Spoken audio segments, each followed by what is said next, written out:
Happy hump day, my friends, and welcome back into another edition of Prime Sports World. If you like what we're doing here at the Prime Sports World, please like, share, and subscribe to the podcast, whether you're watching us on Facebook, YouTube, or on Twitch.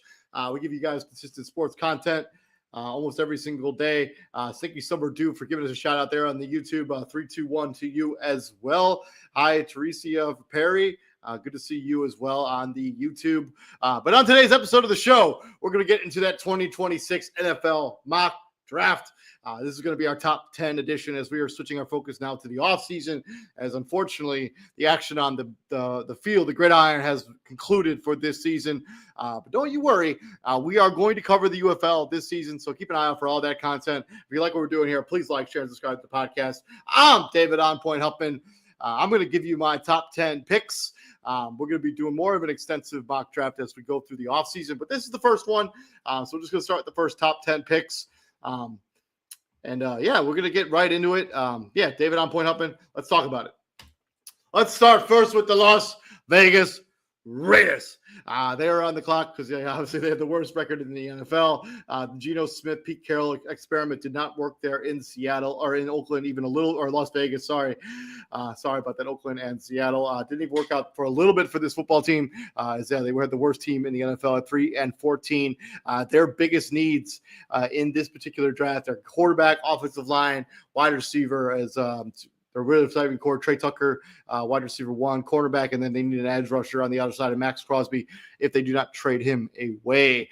But their biggest need is at quarterback. Geno Smith was fine in Seattle, but he was absolutely terrible this season in Las Vegas.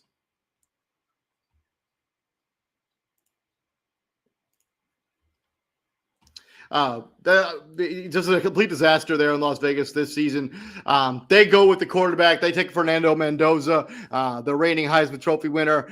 He was a redshirt junior there at Indiana, led that team to the Natty in a resounding victory against Miami, even though they tried to make it interesting there at the end. He has the accurate thrower, the excellent size, toughness, and enough athleticism. He operates well enough out of the shotgun, heavily runs in the RPO game. This is the best quarterback in this particular draft. I'm not sure where he would go in other drafts with other quarterbacks, but in this particular class, he's the number one quarterback, bar none. And unfortunately for everybody else on the clock after the Las Vegas Raiders, there's unfortunately just not a quarterback to take in the first 10 picks, unless you want to really talk yourself into taking Ty Simpson or the kid from Ole Miss. Sounds like he's not going to be able to play college football again this season, so he'll probably be in the NFL next year. Maybe you want to take him in the first round, but I just don't think there's another guy to take in the first round. Fernando Mendoza is kind of it. The New York Jets, they also finished with a 3-14 record. Their biggest needs are cornerback, wide receiver, defensive line, and offensive line, as they basically absolutely tore this down to the studs at the trade deadline. They do have a bunch of draft capital, including 4 picks in the top 50. But unfortunately, there's no quarterback to take here. So they're going to have to go another direction. Obviously, you're the Jets. You have a bunch of needs. I think they can take the best player available. And the best player available, I think, is Caleb Downs, the safety of Ohio State. He's a prototypical safety. You can probably put him in the boxes like a box linebacker. But he just gives you so much versatility. He's probably going to be similar to an Isaiah Simmons, what they thought he was going to be when he came out of Clemson. He just gives the Jets a dynamic edge there. He's the best football player probably in this particular draft. So I think he's probably going to be the pick for the New York Jets. But if you have the Jets going another direction, they have so many team needs, and safety, this is necessarily like, a premium position in most drafts. He's a versatile safety on standing instincts and intangibles. They moved him around. They also played him at nickel, strong safety, and they also played the nickel backer. So Caleb, he gives you so much versatility. I think he has, he's a very safe pick. I am very confident that Caleb Downs is going to be a good football player in the National Football League, period. From there, another team that could be looking for a quarterback, is all they have on the roster right now is Kyler Murray and Jacoby Brissett. But unfortunately, this is not the draft to need a quarterback. Their major needs right now are quarterback, offensive line, edge, safety, and defensive line. I think this is another team that could go a plethora of different ways, as Christian likes to point out whenever he's on one of these mock draft shows. And I know they spent an early draft pick. They brought in Josh Sweat from the Philadelphia Eagles. He had a pretty quiet, good season for the Arizona Cardinals, but I think you want to get somebody on the other side there. And I have them taking Ruben Bain Jr., the defensive end out of Miami. The NFL.com has him ranked as the 6th best prospect in this draft. He's a junior.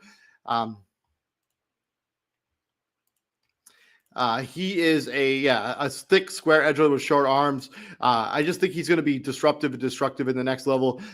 He has that high motor that you kind of look for in these kind of premium edge rushers. Should be a guy that steps right into the National Football League. He has a nasty chop rip move, a violent hump move, and a nifty Euro step. This is a guy that should be a 10-plus sack guy right off the bat. He's built to be in the National Football League, and you saw his impact in the college football playoff. The dude was a game changer. From there, we got the Tennessee Titans, who think they have their quarterback already on their roster with Cam Ward. Their major needs, according to NFL.com, is wide receiver, edge, cornerback, offensive line, and then safety. As they just brought in a new head coach with Robert Saleh is now the head coach of the Tennessee Titans. This team was 3-14. You did see some flashes from Cam Ward as the season started to wrap up, where it looked like, hey, if we get this guy some weapons around him, he could be a pretty productive player in the National Football League. So I have them going at the wide receiver position, and I have them taking Jordan Tyson. Matt James is going to love this. Jordan Tyson, the wide receiver at Arizona State. If you don't know this about Matt James, he's an Arizona State homer. That's his favorite college football team. And I think he is probably the best wide receiver in this particular draft. Although there are others that are really good as well. But this guy has that wow factor. He's a fluid mover. He's incorporated a bunch of different releases and general creativity into his route running. This guy is an excellent football player. He's a junior wide receiver at Arizona State. If he could just stay healthy, because he did deal with some injuries throughout his college career. This guy has all the intangibles to be the next, Jamar Chase, Justin Jefferson wide receiver type. Jordan Tyson should be a good football player at the next level. And no disrespect to the other wide receivers on the Titans, the Eric Emenumera and the kid that left all the NFL in scrimmage yards this season. Jordan Tyson is a complete game changer and somebody you got to get for Cam Ward. All they do need help on the offensive line as well. But I have them going wide receiver here. I think this is a premium pick. I think Jordan Tyson should be good day one. And it's good to pair a young quarterback with a wide receiver. So I think that's what they're going to do here in Tennessee. From there, we got the New York Football Giants on the clock. Christian Simpson's New York Football Giants. And they believe that they have the quarterback of the future on their roster already. They were 4-13 last year. Their biggest needs: wide receiver, offensive line, corner, linebacker, a defensive line. They believe that they have the answers in Jackson Dart and Cam Scatterbo and Malik Neighbors when he gets healthy, and Wan'Dale Robinson, if they bring him back, who's a free agent this upcoming season. They will have to try to see if they can get him back on kind of a team-friendly deal. But one of the bigger things about the New York Giants this season, especially with Jackson Dart, he spent a lot of time being injured in the medical tent, dealing with a wide variety of injuries. And so we're going to get him some help. Andrew Thomas is a good football player. Evan Neal has been an absolute bust in the National Football League. So we got another Miami Hurricane going in the top 5 with Francis Mayogoa. I apologize, Francis, if I'm mispronouncing that last name. But this is the guy I think they're going to take. Big powerful right tackle prospect. You have Andrew Thomas at left tackle. You plug and play this guy at right tackle. Should be a day one starter. Should be good in the running game. Should be very good in the passing game. This is a guy that has the prototypical NFL size. Should be an immediately dominant run blocker. As I think the Giants, at least in next season, until we get Malik Neighbors back onto the football field, whenever that's going to be, they're going to lean heavily on the running game, whether that be Tyron Tracy Jr. or Cam Scatterbo, depending on his health heading into next season. As we go through the show, anyways, if you guys want to let me know down in the comments section if you go in a different direction with various picks as we go through this mock draft. This is our early top 10 edition here in the National Football League. Again, this is Prime Sports World. Please like, share, subscribe to the podcast if you like what we're doing here as we're swinging into the second half of this mock draft. And then from there, we got the Cleveland Browns on the clock. An interesting case here with the Cleveland Browns. Their needs, according to NFL.com, is quarterback, offensive line, wide receiver, corner, and then linebacker. They had Shedeur Sanders there. They did take Dylan Gabriel, I think, in the 4th round. They also ranked last and second to last EPA per drop back. I think they're going to give Shedeur Sanders a legitimate shot to be the quarterback of this football team, at least next season. The only thing, because the big thing is that there's just nobody to take in the first round of this draft at the quarterback position, especially not at 6. You'd have to be reaching for anybody you would take here. It just doesn't make any sense. And so let's continue to build around the wide receiver position or around the quarterback position. And I know they have big time needs at offensive line. Every single starting offensive lineman that played started for them day one is going to be a free agent this offseason.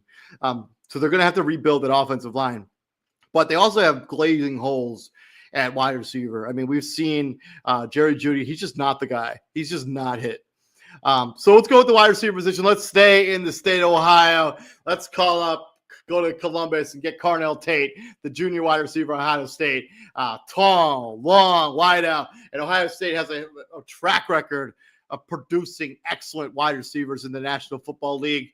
Outstanding play speed and production. This guy was an absolute game changer for the Ohio State Buckeyes, and they didn't get him enough involved in that game. They ended up losing to Miami. This is going to be the next great Ohio State wide receiver in the National Football League. And if Shedeur Sanders or Dylan Gabriel are legit going to get an opportunity to be the guy, you have to give them a legit opportunity. So Carnell Tate, build up that wide receiver room. You can address offensive linemen in later picks in this draft because it is a pretty deep offensive line class. So you can address those needs later. But I think you're going to go wide receiver. I think you stay in the State of Ohio. You go with the Ohio State Buckeye wide receiver with the proven track record of producing quality NFL talent. From there, we got the Washington Commanders, who the season ago were playing in the NFC Championship game, but their season was really delayed by injuries, whether that be to the corner. His name is totally escaping me right off the top. But also, Jaden Daniels dealt with a myriad of injuries throughout the season and just really never got back to form. They finished 5-12 this season. They have a bunch of needs on defense. This defense was old and slow for the majority of this season. Biggest needs: edge, corner, linebacker, tight end. As you know, Zach Ertz got banged up and going to probably miss a majority of the season next year. And then obviously wide receiver. You got Terry Scary McLaurin, you got Deebo Samuel, but not a whole lot else on this football team. But this team needs to address their defensive needs. And probably the best defensive prospect remaining on most people's big boards and on my current big board is the defensive end or the edge rusher out of Texas Tech, David Bailey, the senior out of Texas Tech. Ultra explosive edge rusher with outstanding production. Dude was just a monster on a Texas Tech team that, was pretty good this season. His ability to create short corners to the passer is exceptional. This is a guy that's going to be a 8 to 10 sack guy right away. And just gives you, and if they still have Von Miller on the roster next season, there's nobody better to learn from than a Von Miller, who's, going to be in the Hall of Fame when it's all said and done. David Bailey, the edge rusher out of Texas Tech, going to be the pick here for the Washington Commanders. From there, we got the New Orleans Saints on the clock. They also think that they have found the quarterback of the future there. They finished last season at 6-11, but did rattle off 4 straight wins early on in this season. In order to really, be like, hey, Tyler Shough might be the guy. He put himself into the conversation when it came to Offensive Rookie of the Year. He unfortunately did not win that award, but Tyler Shough looks like the real deal. He's got the big body. He's got the playmaking ability. I think he's got a real opportunity to kind of build something there in New Orleans. They do have some major needs with edge. Cameron Jordan's not going to play forever. Wide receiver, corner, offensive line, and then obviously defensive line for the New Orleans Saints for a football team that kind of has a lot of needs here. But when I say that, I think you have to kind of take this is one of those things where they have major needs, but the best football player on most people's big board is Arvell Reese, the edge rusher out of Ohio State. And so we have another Ohio State player going in the top 10. This is actually the third Ohio State player going in my top 10 mock draft here. This guy's just a crazy, fluid, explosive athlete. They used him as a chess piece, kind of like an Isaiah Simmons. That was when he came out of college. NFL.com said he reminds them a lot of Jalen Walker. Who's been pretty good, was good for the San Francisco 49ers when he was healthy, but did get banged up pretty early and miss a lot of time there. But yeah, he could play wide receivers and defensive ends, tight ends and running backs in coverage. He's good against the run. He's good again. He can have a power tight ends, off tackles, running backs. The dude is just going to be a great all-around football player at the next level. And that's why I have the New Orleans Saints taking at pick number 8. And then number 9, some shocking turn of events that the Kansas City Chiefs end up with a top 10 pick in this particular draft. Patrick Mahomes, we're not sure when he's going to actually suit up and play next season.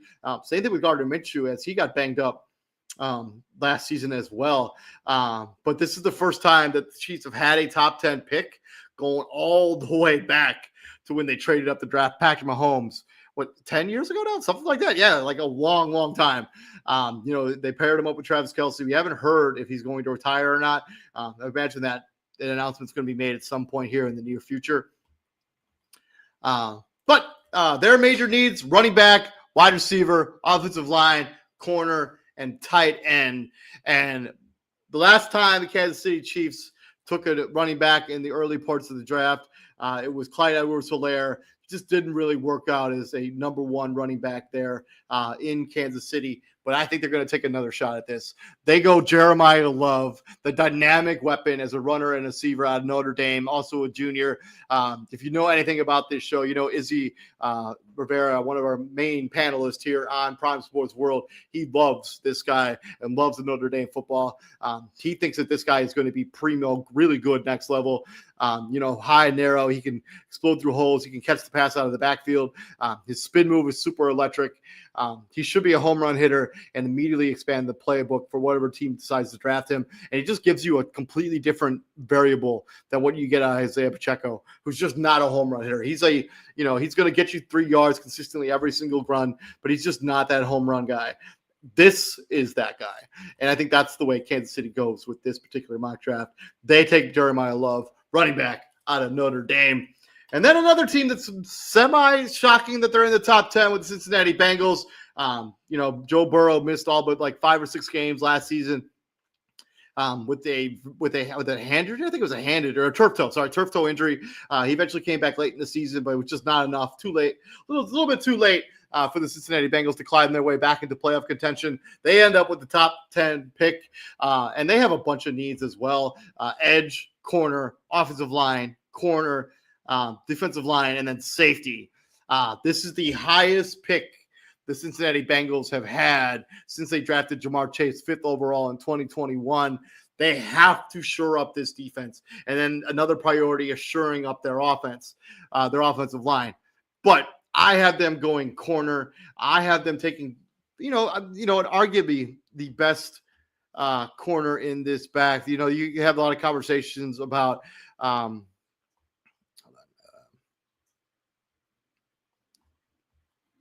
at the cornerback position. So with Gerard McCoy, the cornerback out of Tennessee. You have Colton Hood, who's also out of Tennessee. These are all out of NFL.com.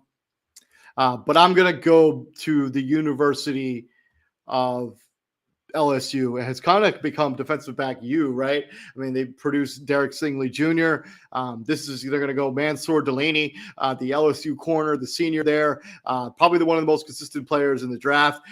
Should be a easy coverage corner like at the next level, and should keep that high standard that LSU corners have kind of had in the National Football League. This guy is a ball hawk, and one of the things that he can largely make plays on the ball, but the thing is he's an absolute shutdown corner, where he basically will take away one player from the opponent's game plan and not allow that guy to be involved in the game plan. Mansour Delaney is the guy that I have the Cincinnati Bengals taking here at number 10. But yeah, that's been our 2026 NFL mock draft top 10 edition. This has been Prime Sports World. I'm David On Point Huffman. Please like, share, and subscribe to the podcast if you like what we're doing here at the Prime, as we continue giving you guys consistent content week in, week out. We're going to be swinging into the coaching carousel next week, and then we're going to talk about the UFL. As kickoff is just about a month away from the UFL, and the excitement. I love the UFL. And TJ, one of our other panels here, he's a big fan of the UFL as well. So if you're not on board with spring football, get on board because it's fun. We're going to talk about all the preseason stuff and stuff you need to know as we head into the season for the UFL. Thank you very much for joining us. I've been David Huffman once again, and we bring the heat. Y'all have a good weekend. We'll see you guys later.